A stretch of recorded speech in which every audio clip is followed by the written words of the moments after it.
அம்மாவர்கள் தெளிவா சட்டமன்றத்தில் குறிப்பிட்டாங்க, எனக்கு பின்னாலும் 100 ஆண்டு காலம் அண்ணா திமுக தொடரும். உங்களை போல மக்கள் செல்வாக்கிலிருந்து, கட்சியுடைய செல்வாக்கிலிருந்து வீடு வீடா கதவை தட்டி திமுக கட்சியில உறுப்பினராக என்று கெஞ்சுகின்ற அளவுக்கு கேவலமா போகல. திமுக கட்சிக்கு உறுப்பினர் சேர்ப்பதற்கு ஓடோடி ஒவ்வொரு வீடா பிச்சை இருக்கிற மாதிரி எடுத்துட்டு இருக்கிறீங்க. நீங்களா எங்க கட்சி பத்தி பேசுறீங்க?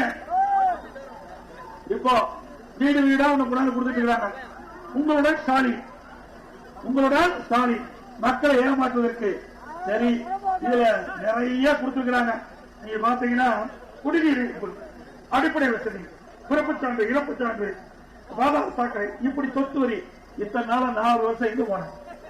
4 வருஷம் திமுக ஆட்சி தானே, திமுக தானே ஆட்சி. முதலமைச்சர் 4 வருஷம் மக்களை ஏமாற்றிட்டு அடுத்த ஆண்டு தேர்தல் வர இருக்குது.